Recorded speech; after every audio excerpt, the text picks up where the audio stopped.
Narito muli tayo sa inyong paboritong talentadong Pinoy. Before the break, ipinakita ni Clint ang kanyang mga robotic moves. And now, it is time to reveal his scores for the Talent Scouts. Pare, ready ka na bang malaman ng yung scores? Okay. Clint, let's check the board.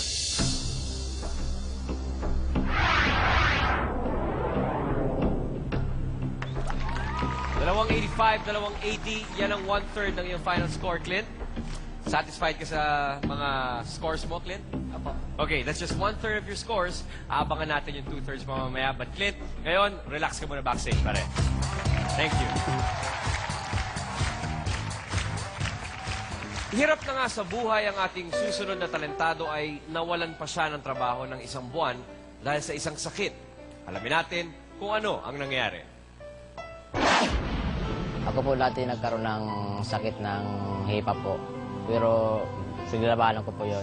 Isang buwan po ako din nakapagpasok kaya wala kong sa aking pamilya Financial na pang sa araw-araw. Ang trabaho ko po ay isang tindero lang po ng tako. Tapos ang asawa ko po walang trabaho, nasa bahay lang. Yung anak ko, apat na po. Tapos kulang po kami sa financial. Kaya ako sumali dito sa talentadong Pinoy po para gusto kong magkapantalaga ng makakuha sa aking pamilya, makatulong. Kaya maraming salamat sa boss ko na nung natapos po yung sakit ng iba ko, pinabalik ulit ako sa trabaho. Kaya maraming salamat talaga yung amo ko rin. Pagtulong din sa akin nung nagkaroon ako ng sakit. Hoping to have his win in the can, please welcome Joseph Beruño, or simply Joseph.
Joseph. Okay, Joseph. Pare, ano bang tawag sa instrumentong hawak mo? Lata gitar sa kasi sir. Lata lang, tsaka ano to? Squares na gitara po sir. Kwerdas talaga ng gitara. Oh, okay. So, para siyang, ano ba yan, parang zitar? Parang kung sa, yung... Dati kasi sir, nung maliit pa kami, ginagawa namin para anuan, parang phone. Pwede bang marinig yung instrumento mo na walang background music?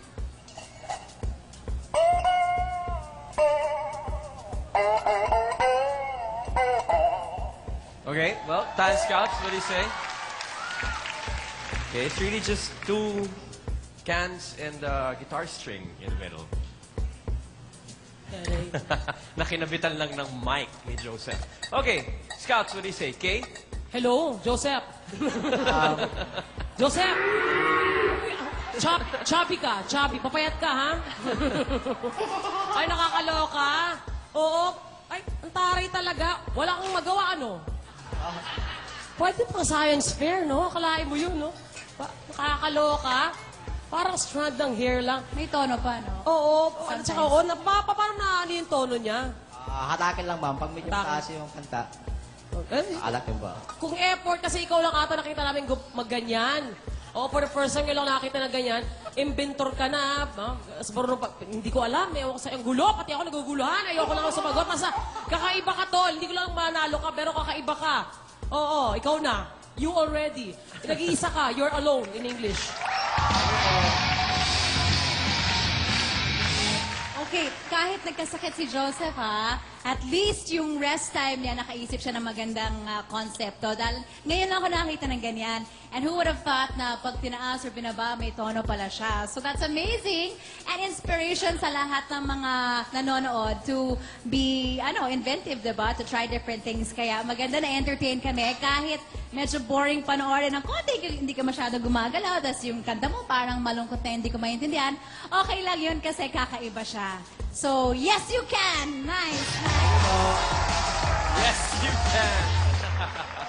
Paano mo na-realize that, uy, pwede pala ito Sino nagturo sa'yo? O nananaginip ka, naisip mo, ito naman ang gagawin ko. Kasi kanina nung pinipindot niya, hindi ako sigurado kung merong string. Akala ko nanggagaling sa bibig mo yung sound. Pwede makiusap sa'yo? Turuan mo rin ako niyan. Tapos ikaw ang lead, ako yung bass. Pero yung aking lata, yung drum. Para mas malakas ang sound mo. Alam mo, this just shows that the Filipinos are very innovative. No? With a little instrument like this, who would ever think that a sound will come out of cans? Pero pag binigyan ka ng ibang lata, palagay mo mas malaki, iba na magiging sound? Sir, medyo malaki naman yung sounds niya. Kasi malaki na sir yung Palaki ng sound. Congratulations.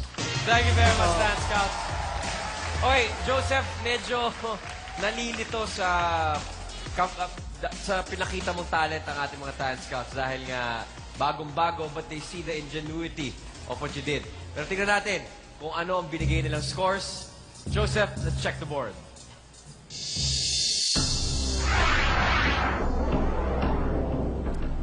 Okay, all 85s across the board for Talent Scouts. Joseph, 85 lahat ang binigay ng Talent Scouts. At mamaya, abangan natin ang 2/3 ng jury.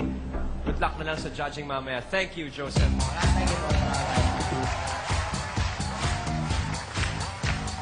Kadalasan ay makikita ang ating susunod na grupo bago magmisa sa simbahan. Alamin natin kung ano ang ginagawa nila. Ito po ang Animator Kids Crew na nagmula sa poblasyon Muntinlupa City.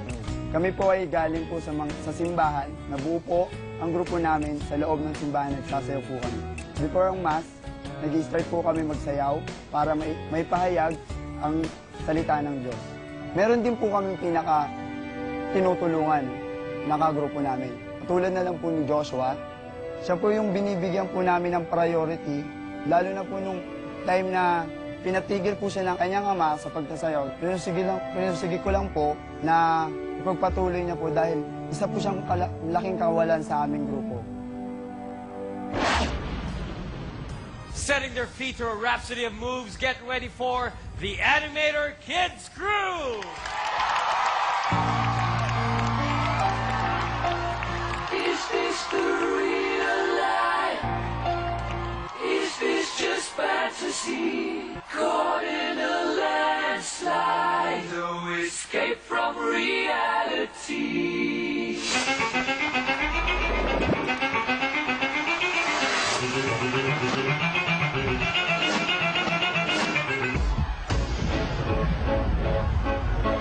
I see a little silhouette of a man. Scaramouche, me to the banda.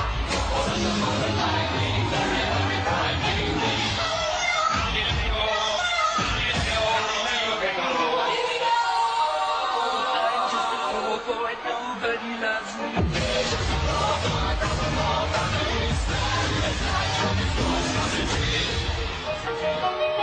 Oh, mamma mia, mamma mia. Mamma mia, let me go.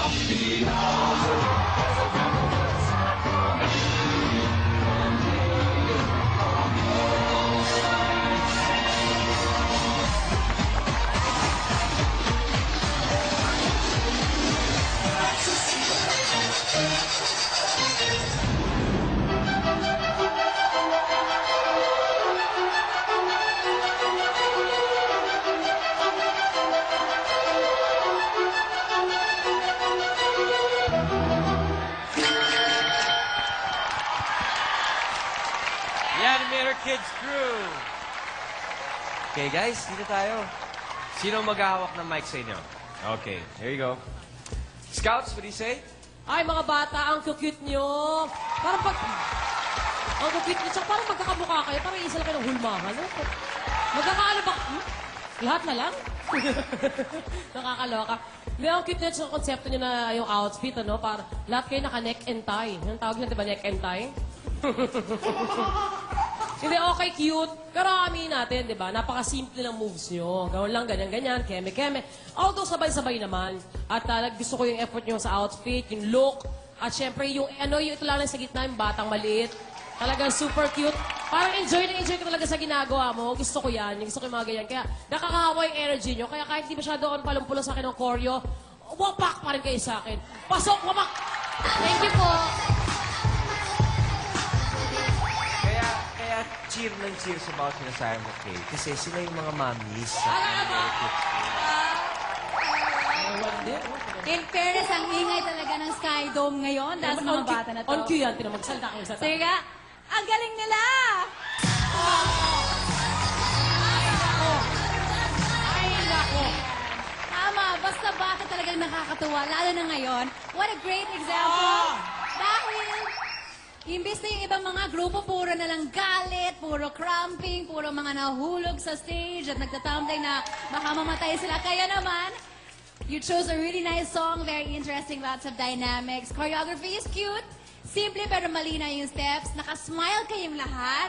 And di ba, ang pinaka nakakatuwa is, inspiration kayo sa mga bata dyan, di ba? If you dance, actually it will even help you to get smarter because it will develop your mental, social, and physical skills, di ba? So good job sa inyo. Next time, balik kayo, mas bongga mga steps. Pero para sa akin, talagang natuwa ako, nabitin pa. Congratulations, kids. Thank you po. I think naman the most exceptional thing about this group has to do with their costume. Parang pinag-isipan niyo talaga yung... Sino nag-isip ng costume ninyo? Ha? Kayo? See, it goes to show na it doesn't have to be so expensive. Pero pag may konsepto, you stick to the concept, it can work. It's effective. You could have done more with the choreography. Sana lang mas may theme kayo kasi hindi klaro sa akin kung ano kayo, if you were may conductor ba or mga bata lang kayong kumakanta. It's not clear to me. Siguro next time it would be nice if yung ginawa niyong pag-iisip for your costume, you would also put the same kind of effort into the substance of your performance. Nasayangan lang ako kasi this is the kind of group na pwede sanang mag-move on to the next level if mas cohesive lang yung choreography. Thank you very much, Dance Scouts. Ano kaya ang mga markang nakuha ng ating mga dancing chikitings? Let's find out after the break. Ito po ang Talentadong Pinoy.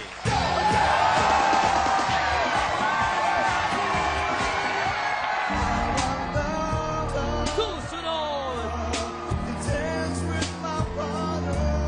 Sa awit ni Marco, Talent Scouts na paamo! Yung nangyari sa buhay mo ay parte na ngayon ng istorya yon. Kaya ba niyang patalsikin? Kinig ni Melvin! Channel Huwag Gagalawin! Kami babalik